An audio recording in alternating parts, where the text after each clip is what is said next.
3 critères rédhibitoires quand tu achètes un bien immobilier pour mettre en location. On a déjà acheté un appartement dans des tours, quand il y a pas mal de barres d'immeubles. Comme vous voyez sur la photo, ce n'est pas du tout agréable. Ce n'est pas quelque chose qui est intéressant en termes de coûts. Qui dit très grosse copropriété dit énormément de coûts. Plusieurs ascenseurs, un gardien, bref, il y a pas mal de choses qui s'y passent et ça coûte.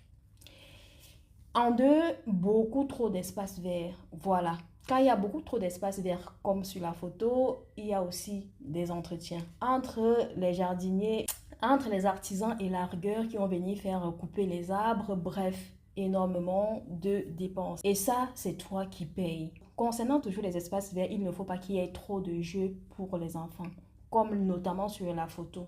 Ce genre de jeux qui sont dans les parcs, c'est très bien pour quand tu achètes ta résidence principale et que tu as des enfants. Mais en termes de location, ça coûte ça à la copropriété.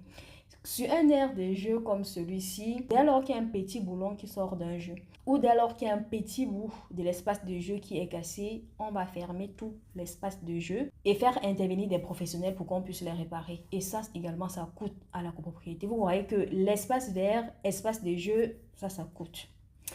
Et pour finir, quand tu fais de la colocation, il suffit d'optimiser les espaces. Par exemple, moi, à chaque fois, je prends un T3 et transforme en T4. Je prends un T4 et transforme en T5. Voilà ce qui donne un peu d'argent. Prenons l'exemple de ce salon-ci. Il n'y a pas d'espace pour inclure une autre pièce supplémentaire. Prenons l'exemple de cet autre salon.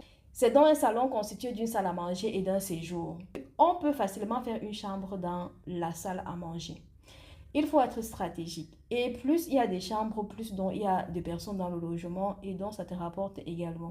Il y a beaucoup d'autres stratégies comme celle-là à mettre en place lorsque tu achètes. Raison pour laquelle je t'aide à sécuriser l'achat de ton tout premier bien. Avant de te lancer seul et de faire des erreurs, contacte-moi en échange sur ton projet. Et pour ne rien rater, like, commente, partage, mais surtout,